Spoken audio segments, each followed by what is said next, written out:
우리는 지난주에 이 말씀을 통해서 예수님께서도 용서하지 못하는 죄가 있다라는 그 충격적인 말씀을 듣게 되었습니다. 우리는 예수님이야말로 모든 죄를 사하실 수 있는 권세와 권능을 가지신 분이라는 것을 누구보다 잘 알고 있습니다. 예수님께서 사하지 못할 죄가 어디 있겠습니까?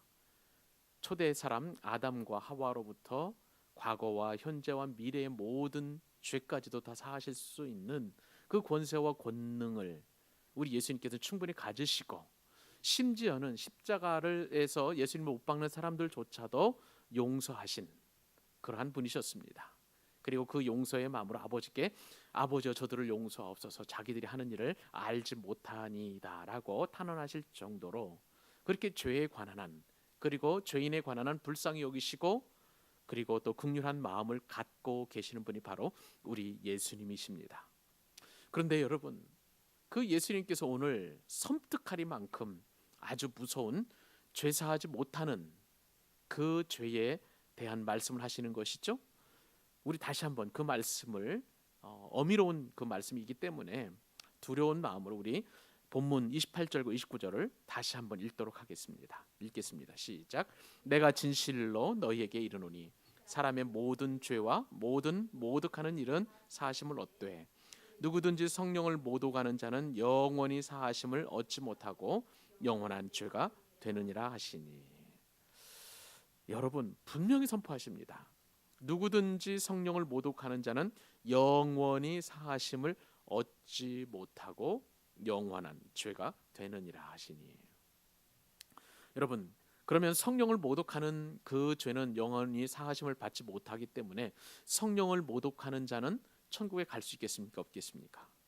상식적으로 생각을 해보면 천국에 갈 수 있는 참으로 조건 가운데 예수 그리스도가 물론 믿어야 가는 것이지만, 예수 그리스도를 믿음으로 말미암아 모든 죄는 다 사하고 사하심을 받고 정결케 되고, 그리고 순결하고 순전하게 되기 때문에 그 예수님의 보혈의 공로로 말미암아 우리가 천국에 갈 수 있는 것입니다.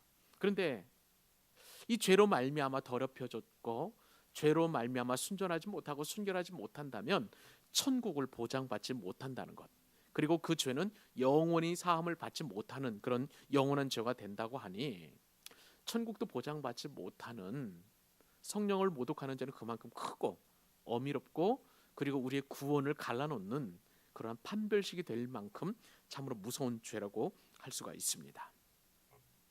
우리가 지난주에는요, 이렇게 말씀하시기까지 예수님께서 왜 이런 말씀을 하셔야만 하는지 그 내용 가운데 예수님을 오해하는 사람들이 있었다, 그리고 그 오해하는 사람들의 배경 이후에 이 말씀이 나왔기 때문에 우리가 지난주에 예수님을 오해하는 사람들의 한 부류를 살펴보았습니다. 놀랍게도 그 사람들은 예수님의 어머니인 마리아와 그리고 예수님의 형제들이었음을 우리가 말씀을 통해서 살펴보았습니다. 예수님의 어머니와 그리고 예수님의 형제들은 예수님이 미쳤다는 소문을 듣게 되었고, 예수님을 붙잡으러 지금 이쪽 가버나움으로 오신 것을 우리가 살펴보게 되었던 것이죠. 갈릴리 쪽으로 오게 되었습니다. 그러한 예수님의 형제와 또 가족들의 그 모습들을 바라보면서 예수님께서는 참 마음이 답답하셨을 것 같아요. 예수님이야말로 진정한 구주이시고 누구보다도 가장 가까이서 주님께서 행하신 일들과 기적들을 믿음으로 받아들여야 될 사람들이었음에도 불구하고 그렇게 하지 못하고 오해하고, 그리고 오히려 예수님을 끌고 가려 했던 그 모습을 바라보면서 주님은 참 마음이 아팠을 것입니다. 이것이 바로 예수님을 오해했던 첫 번째 부류의 사람들이었죠. 근데 오늘 본문에서는 예수님을 오해한 또 다른 사람들을 우리가 살펴보려고 합니다. 그 사람들은 누구냐? 바로 유대의 종교 지도자들이라는 사실입니다. 다시 한번 말씀을 드리면 예수님의 능력 행함과 관련해서 오해하는 또 다른 무리들이 누구였다고요? 바로 유대의 종교 지도자들이었습니다. 정확하게 말하면 이 사람들은요, 예루살렘에서 내려온 서기관들이라고 할 수가 있습니다. 그 말씀이 바로 22절 말씀인데 같이 한번 읽어보십시다. 자, 시작. 예루살렘에서 내려온 서기관들은 그가 바알세불이 집혔다 하며 또 귀신의 왕을 힘입어 귀신을 쫓아낸다 하니, 이렇게 기록되어 있죠. 예수님 당시에 이 종교 지도자들은요 4대 분파로 나뉘어져 있었습니다. 우리가 상식적으로 아는 바리새파가 있었겠죠. 그리고 사두개인들, 사두개파가 있었습니다. 또 헤롯 왕에게 충성하는 헤롯 당들이 있었고, 그리고 다른 한 부류가 바로 오늘 본문에 등장하는 서기관들이었습니다. 자, 인쇄수술은요 종교개혁 이후에 급격하게 발달하게 되었는데, 그렇다면 그 전까지 사람들은 어떻게 책이라든지 또 글을 써서 보냈을까요? 우리가 상식적으로 생각을 해보면 필사를 했겠다라고 생각을 할 수 있습니다. 맞습니다.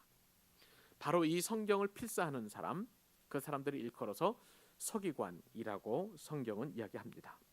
서기관은요 얼마나 철두철미하게 성경을 잘 베꼈었냐면 한자 한자 따박따박 정성스럽게 붓으로 옮겨 적습니다.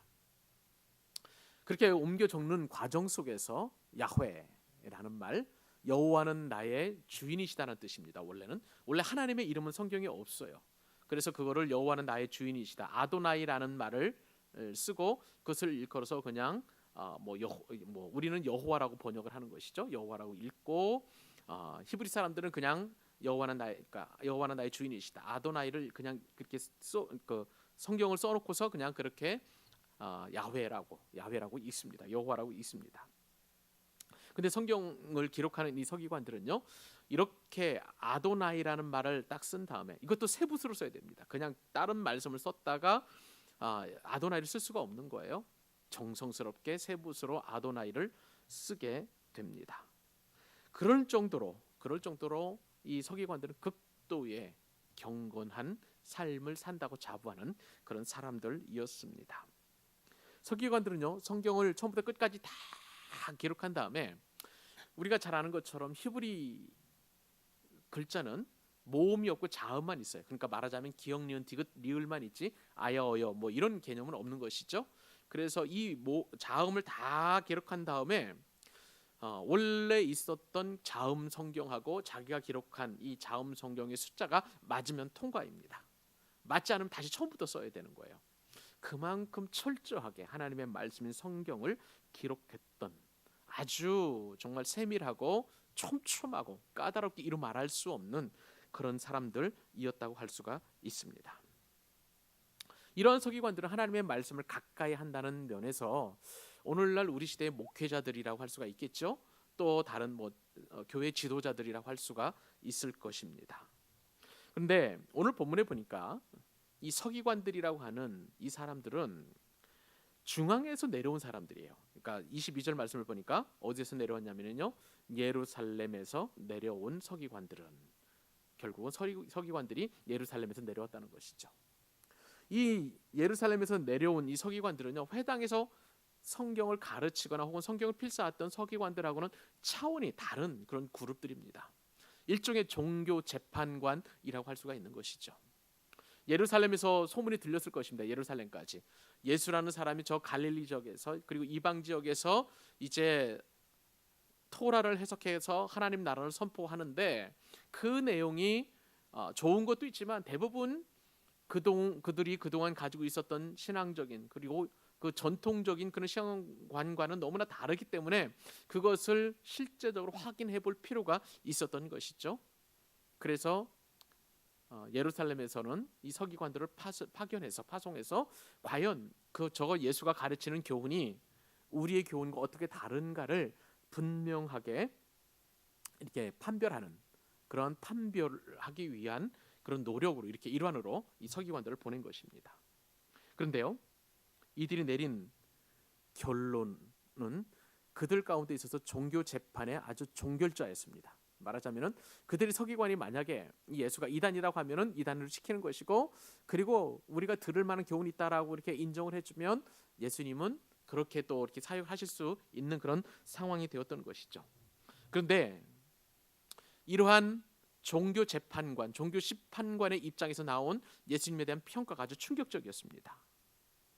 자, 22절 다시 한번 제가 읽어드립니다. 예루살렘에서 내려온 서기관들은 그는 여기서 누구입니까? 예수님을 말하는 것이죠. 그가 누구라고요? 바알 세불이 집혔다 하며. 또 귀신의 왕을 힘입어서 귀신을 쫓아낸다. 이렇게 결론을 내어버린 것입니다. 이 말씀을 보니까 서기관들이 내린 예수님에 대한 평가가 예수가 바알세불이 짚혔다라는 그런 뜻을 가지고 있는 거예요.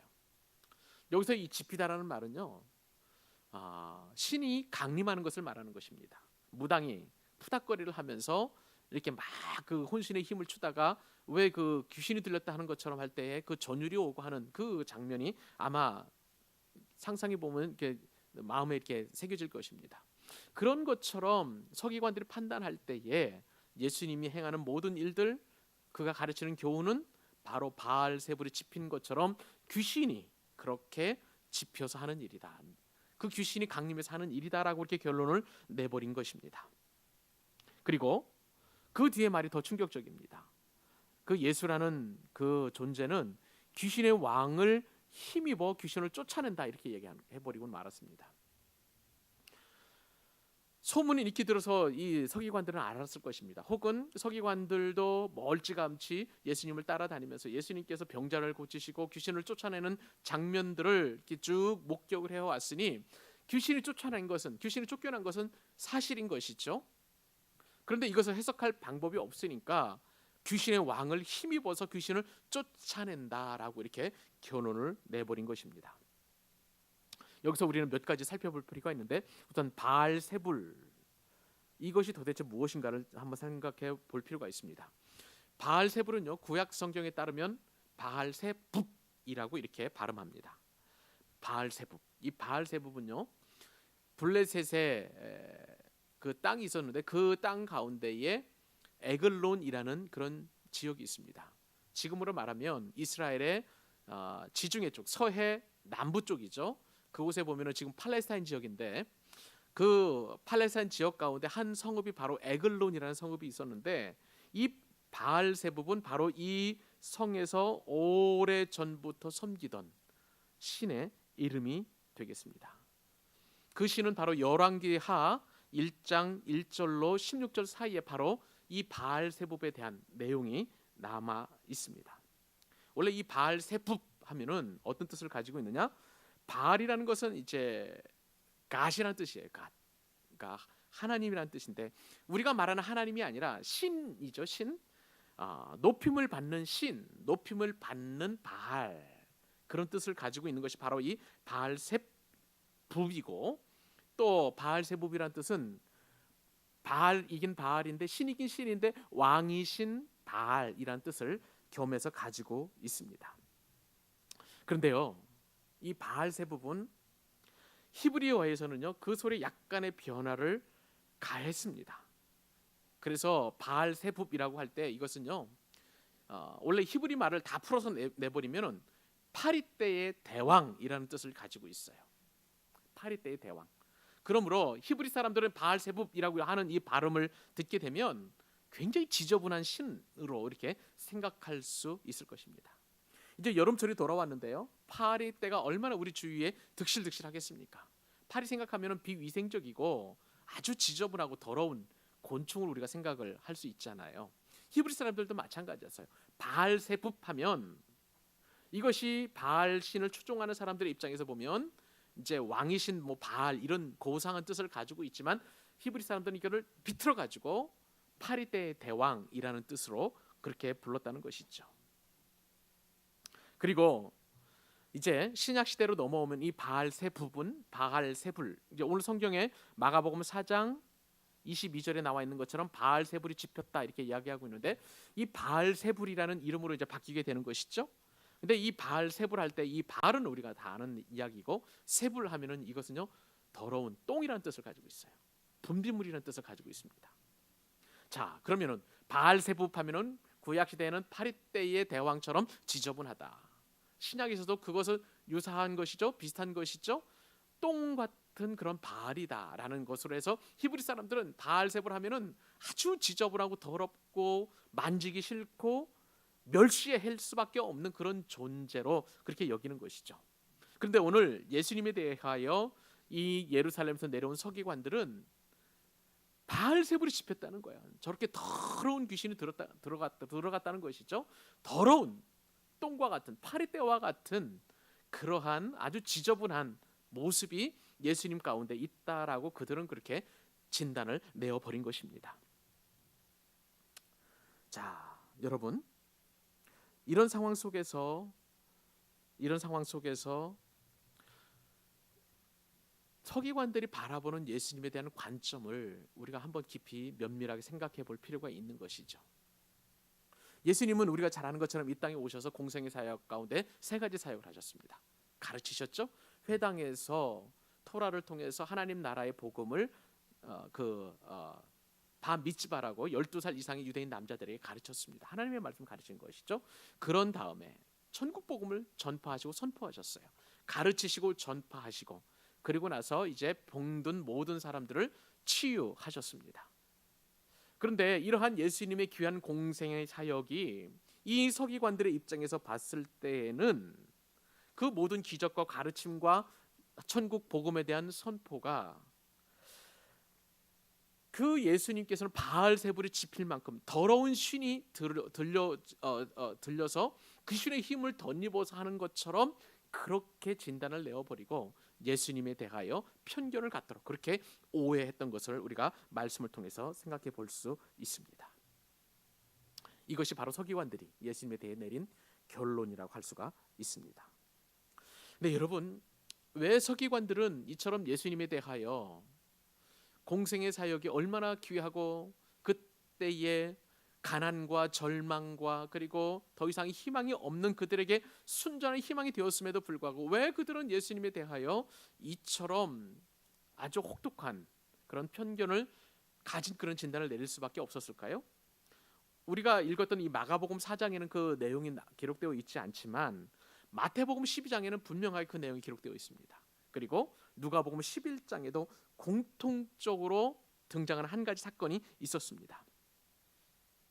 마태복음 12장과 누가복음 11장에 따르면 예수님은 귀신이 들려서 눈 멀고 벙어리 된 자를 고쳐 주셨습니다.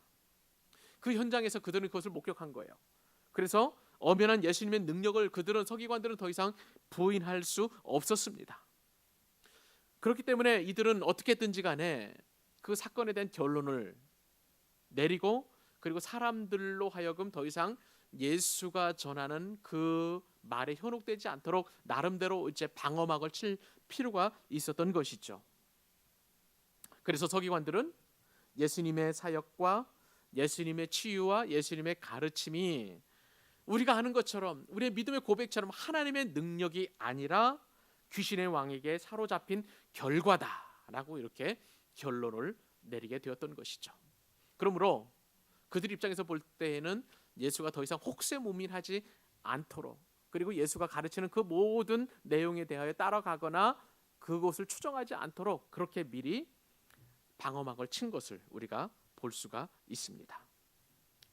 이러한 서기관들의 행동은 다분히 의도적이라고 할 수가 있습니다. 그 당시에 귀신 축출과 그리고 또 병자들을 고치고 또 주님께서 일으키신 모든 그런 기적을 일으키신 것은요, 성경을 아는 사람들이라면 이것이 바로 메시아가 나타내는 증거라는 것을 누구나 다 인식하고 있었습니다. 그 메시아적 능력과 권위와 그리고 메시아적인 그런 어떤 놀라운 그런 기적 행함은 그 누구도 흉내낼 수 없었던 것이죠. 그러나 종교 지도자들은 자신들의 기득권과 그리고 예수가 전하는 그 복음에 대하여 받아들일 수 없었기 때문에 저들은 메시아가 아닌 것에 대하여 착안을 해가지고 그것에 대하여 너무나 깊이 그들이 주관적으로 생각했기 때문에 다른 대안으로 바로 바알세불을 집혔다 표현하는 것이고요, 귀신의 왕이 저에게 들어갔다라고 이야기할 수밖에 없었던 것입니다. 이런 상황이 전개될 때에 유대 사회에서 예수님은 점점점 그 명성이 더해갔던 것입니다. 세례 요한이 참으로 예수님께 세례를 베푼 이후에 그리고 예수님에 대하여 말씀하신 것처럼 그리고 성경에 이미 오래전부터 예언되어 있었던 것처럼 예수님은 점점점 하나님의 나라가 이 땅 가운데 임하는 것에 그렇게 강력하게 주의 말씀이 증거가 되었고 모든 사역들이 예수가 곧 메시아라는 모든 그 증거들이 나타나고 이적들이 행해졌던 것이죠. 이런 상황 속에서 종교 지도자들은 자신들이 가지고 있었던 그 기득권과 자신들이 가지고 있었던 성경 해석의 권위가 이젠 추락할 대로 추락할 수밖에 없는 절체절명의 위기 가운데 놓이게 되었던 것이죠. 그러므로 예수님의 능력과 권세가 마귀로부터 온 것이라고 이야기함으로 말미암아 무리들을 이 예수님으로부터 분리시켜 놓으려고 하는 그러한 계획을 세웠던 것이 있습니다. 사랑하는 여러분, 이러한 저들의 권모 술수는요, 그때 당시에 많은 사람들에게 악영향을 미쳤습니다. 그리고 이 서기관들과 그리고 종교 지도자들이 예수님에 대하여 복음에 대하여 가로막거나 혹은 폄훼하는 그러한 사실은 오늘날 21세기를 살아가는 저와 여러분이 살아가는 이 시대에도 동일하게 적용이 되고 있습니다. 예수님에 대하여 얼마나 곡해하고 예수님에 대하여 얼마나 오해하고 있는지 수많은 사람들이 예수 그리스도가 구주 되심을 부인하는 일들이 얼마나 많이 일어나고 있는지 모릅니다. 문학 작품이나 혹은 예술 작품을 통해서 예수님은 동성애자다. 또 예수님은 또한 십자가의 끝까지 매달려 있지 않고 내려와서 막달라 마리아와 결혼했다라는 그런 허무맹랑한 진실이 아닌 사실이 아닌 그러한 것들을 가지고 와서 많은 사람들에게 책으로 영화로 그리고 드라마로 뮤지컬이나 혹은 연극으로 많은 사람들이 이렇게 거짓 내용들을 설파하고 있습니다. 우리가 하나님의 말씀에 깊은 조예가 없거나 내지는 말씀에 대한 그 은혜를 사모하지 않으면 얼마든지 그러한 거짓 정보나 혹은 예수님에 대한 비복음적인 내용에 솔깃하면서 넘어갈 가능성이 너무나 많이 있습니다. 실제적으로 사람들이 그런 사람들도 많이 있고요. 그러므로 사랑하는 여러분, 오늘 우리는 이 말씀을 통해서 깊이 우리 스스로를 되돌아볼 필요가 있습니다. 주님께서는 이러한 저들의 모습을 보고 분명히 경고하셨습니다. 30절 말씀을 읽어보면 이는 그들이 말하기를 더러운 귀신이 들렸다 하미러라 이렇게 이야기하고 있습니다. 무슨 말씀입니까? 예수님께서 분명히 사하심이 되지 않는 죄가 있는데 성령을 모독하는 죄다. 성령을 모독하는 그 죄는 영원한 죄가 된다.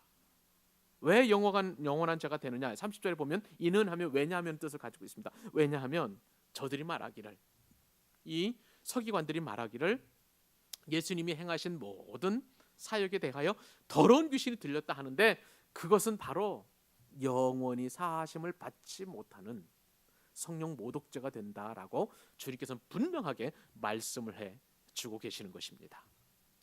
사랑하는 여러분, 분명하게 우리는 신앙 고백을 통해서 예수님께서 우리의 모든 죄는 용서하신다는 사실을 알고 있습니다. 그러나 이러한 서기관들처럼 예수님께서 행하신 모든 사역이 주님이 가지고 계신 신적인 능력과 그리고 메시아로서의 모든 사역에 대하여 부정하거나 또 그것에 대하여 반대하거나 그것에 대하여 또한 귀신이 들렸다, 바알세불의 힘을 빌어서 짚혀서 그 일을 행했다라고 말하는 것은 영원히 사함을 받지 못하는 영원한 죄가 된다는 주님의 강력한 권고의 말씀, 경고의 말씀을 우리가 깊이 되새길 필요가 있는 것입니다. 우리의 마음 가운데 주님, 우리는 이러한 죄를 짓지 않게 하여 주옵소서. 이 죄는 우리의 죄가 아니라 우리의 자손들의 죄가 아니라 그리고 나와 내가 사랑하는 모든 사람이 짓는 죄가 아니라 별개의 죄가 되게 하시고 우리는 이 죄와 상관도 하지 않도록 은혜를 내리워 주시옵소서. 성령을 모독하는 모든 죄에 대해서 우리는 거리를 두고 상관도 하지 않고 그리고 별개의 죄가 되도록 하나님 우리를 긍휼히 여겨주시고 보살펴 주옵소서. 그 귀한 마음을 갖고 또 믿음으로 살아가는 저와 여러분이 되기를 주님의 이름으로 축복합니다.